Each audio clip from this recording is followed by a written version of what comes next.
Pokemon trainers, are you ready for battle? Well, you came to the wrong place because we're not talking about battling today. We're talking about Pokopia, which is a cozy game set in the Pokemon universe.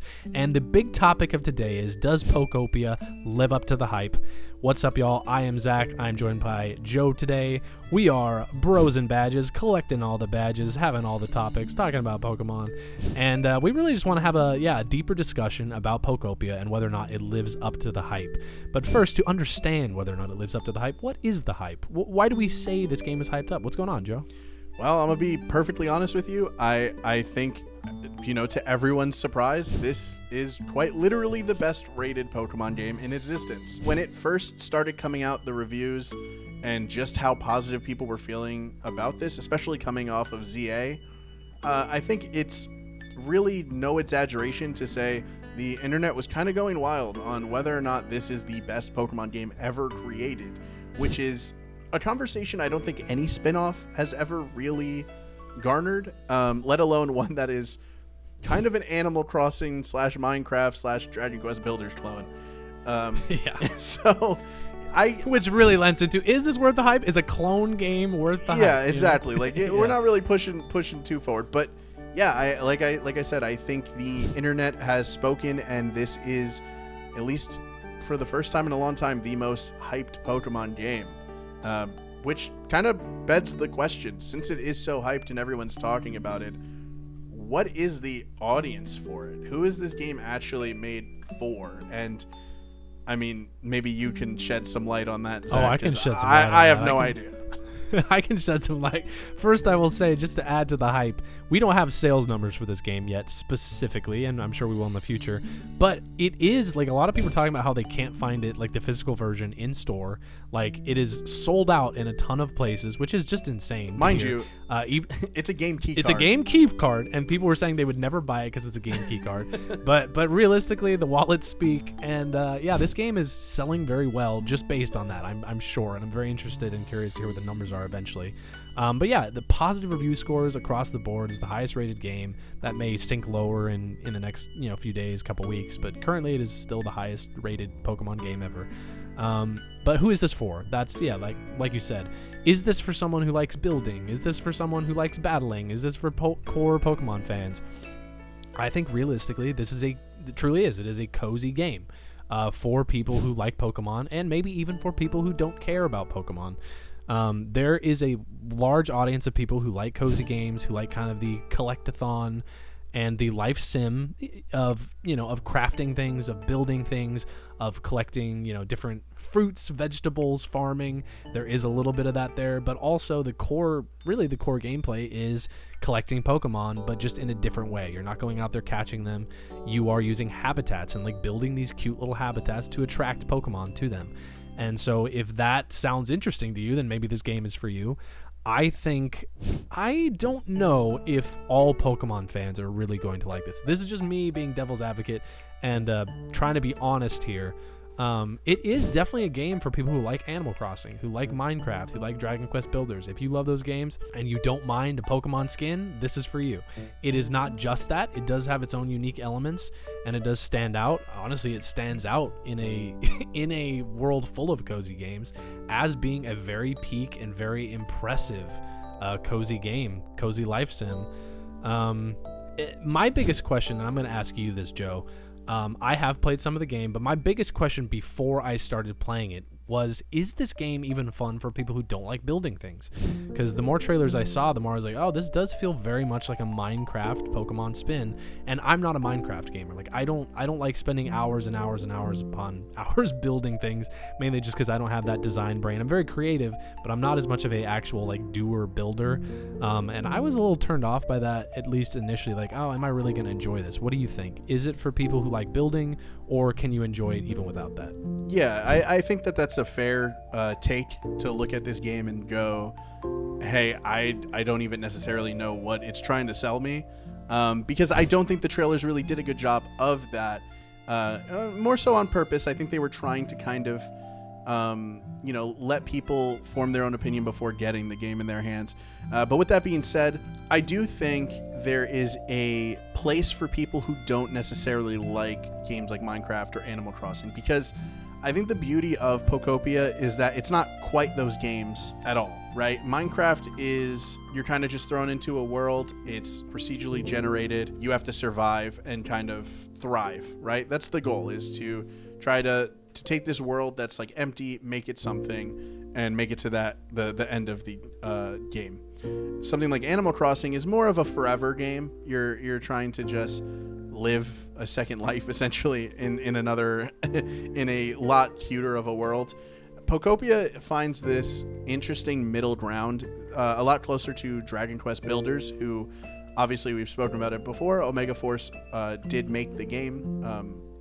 They in partnership with Game Freak. So we have kind of a merging of those ideas. There's not really survival or any combat, which I could see being a turnoff to a lot of more core Pokemon fans who the whole point of Pokemon is to have them battle.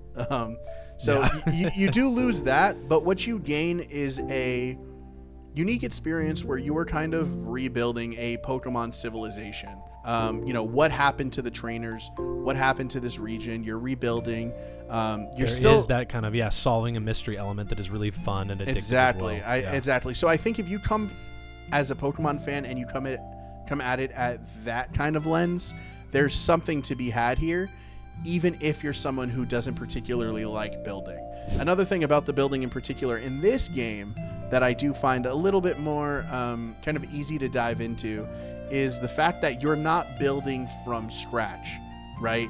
It's not exactly, you can, if you want to build your own city, you can absolutely do that. But as I said before, we are kind of entering a world that is in ruin. So the beauty of that is things are kind of already in place.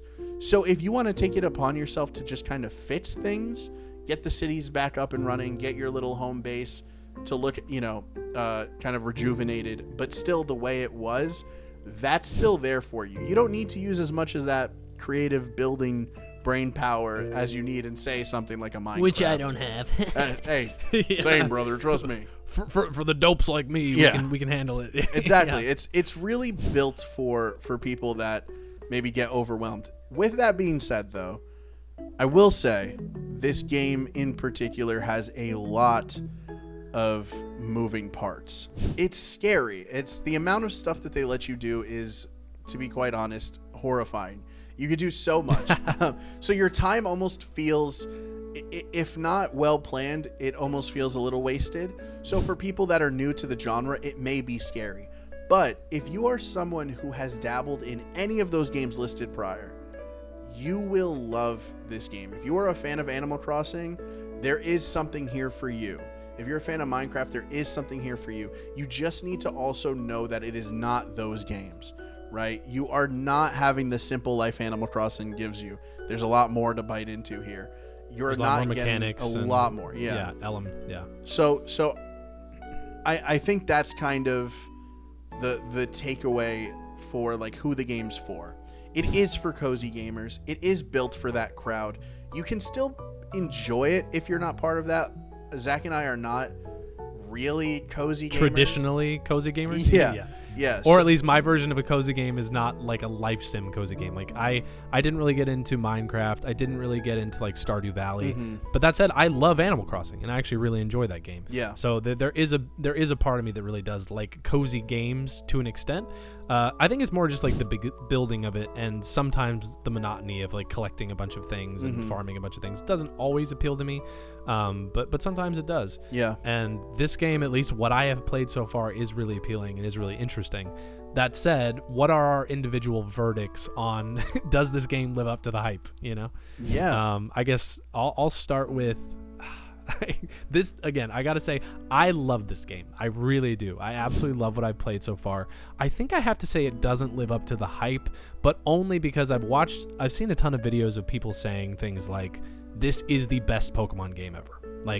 And almost like hands down, like this is what Pokemon should do moving forward. And like, that's great. I'm so excited for those people who are like truly having the best time they've ever had playing Pokemon. That is a consistent thing I've heard from a lot of individuals, and that's awesome. Yeah. I think it is an incredible game, really fun. But I think saying that aspect of it is why it doesn't live up to the hype for me, because this in no way replaces Pokemon. Like, I don't want Pokopia to be the only Pokemon game moving forward. This does not live up to like what I enjoy about Pokemon games. Like, I don't get a battle with them. I don't have gym battles. I'm not like finding new Pokemon or exploring to the level and the extent that you're exploring in a mainline series game. I don't think this at all replaces Pokemon. But it is really fun, and it is great. I would say also, because it is daunting, there are so many things you can do in the game that for me, my brain is a little like, whoa, this is a lot to take in. Which for some people is going to be a huge positive. This is a game that is chock full of things to do, places to explore, ways to build, ways to collect Pokemon. It is probably one of the most rich experiences that we've seen from a Pokemon game in terms of like, wow, everything that they went for, they nailed. They shot for the stars and they landed on them. Like it's fantastic from that perspective. Again, I'm not as much of a cozy gamer and a builder, so like it is not, maybe it doesn't live up to the hype there for me, just because this game has been hyped so much. I'm like so surprised what the reactions have been, and I'm really stoked about that. But yeah, maybe not for me, but I do still love the game, and I have a lot more to explore and a lot more to play. I'll probably have a different answer in the future once I've done closer to 40 plus hours, And you beat the first town. Yeah, the first quarter of the game, Yeah, if that. I think if you're someone who's in this world, like in the world of like cozy games, I think it's absolutely worth the hype. Obviously, we're saying, is it worth the hype for us though? And no, that's fine. And that could be your stance on it. Like, absolutely. Yeah, it's just tough because I feel like it is a very nuanced thing, right? For a cozy game, I think it absolutely lives up to that. Yeah, and I Yes, think that's why definitely. I think that's why like it's a little tough for me to parse through it. I think for me, I will always want a little bit more in a game. Cozy games aren't exactly my cup of tea. Even something like Animal Crossing, I did enjoy, when it came out. I think everyone kind of had to enjoy it when it came out. We didn't have a choice. Yeah, it was the only thing. And I think I it was locked in a room and I had to play something. So, and at least like that, it was great for what it was. Although maybe it's not completely worth the hype for me, I will say it is the safest $70 I think I've spent in a while. This is an expensive game. This is an expensive spin-off Pokemon game. And I will say not a dollar feels wasted on it. Although all the mechanics and all the things that you can do in the game are kind of scary to me and things that maybe seem like, a lot to take in, I know that there is so much game for me to dive into that I feel justified in the purchase. So for that reason, I do think it's worth it. I think it deserves the hype because I know Omega Force and Game Freak put everything into making this game. I can at least agree that it is definitely worth the price. Yes. I will say. Yeah. I agree it's worth the price. And that is from someone who, I'm not kidding, when I saw the trailer, I saw it was a $70 game key card. I literally said I'm not buying that. Yeah. I said I wasn't buying it. And then it got closer and was like, nah, I gotta buy this. Because the more I kept hearing about it, the more excited I got. And after having playing it, I'm like, no, it's incredible. Like, even if you don't want a key card, you just want to get it digitally, that's fine. I actually got it digitally, but mainly because I wanted to download it and play it the next day. If you are a Pokemon fan, even if you don't like building, even if you don't like cozy games, I can say from experience, I do think you'll enjoy this game. One last thing that we will note really quickly is it also does have a lot of little nostalgic things for the core franchise, like the way that they implement sounds and music from like the Pokemon centers, the way that they implement like Joe and I talked about this before, how it has like the three little sounds that you hear when a Pokemon's about to pop out of the grass. Like, it actually does feel like you're just playing a very different version of like what those old games like made us feel, and it has that nostalgia. It's very beautiful. You can tell everyone who made this game loves the old games, and they put a lot of that charm into it, and that in and of itself is worth shouting out. 100%. So all in all, is it worth the hype? Absolutely. Does it live up to the hype? Honestly, even as people who aren't cozy gamers, we see it for what it is. We know it's I mean, pushing the Pokemon franchise in a direction that nobody really saw coming, but it is the highest rated Pokemon game, for better or for worse. But what we could definitely tell you is that if you have any interest in this game, please go out and support it. It is the most content-full game Pokemon has released in a long time, and I want to make sure that the studio sees that and rewards the people who worked on this game, because they love the game. It is so robust. Genuinely, probably the most robust game Pokemon has ever given us, and I don't say that lightly. So yeah, that's kind of our opinion on it. You let us know in the comment section below. Do you guys think that it's worth the hype? Have you bought it? Are you planning on buying it? Please tell us all your thoughts on it, because we really do genuinely want to know. We kind of have the same opinion on it, so it's kind of tough to go back and forth, because we have the literal same outlook on it. So if you guys want to tell us a fun little story about what the game did for you, please feel free to do so. And if you haven't played the game, does this move the needle for you? You know, does this make you a little more interested? Does this give you a little more fire in your step to go out and get it? Or are you like, okay, cool, like now that I've heard it, that's not for me? Let us know in the comments. We're really interested to hear what you guys have to say, and we will see you on the next video. Rose and badges. Peace. Rose and badges. I love that.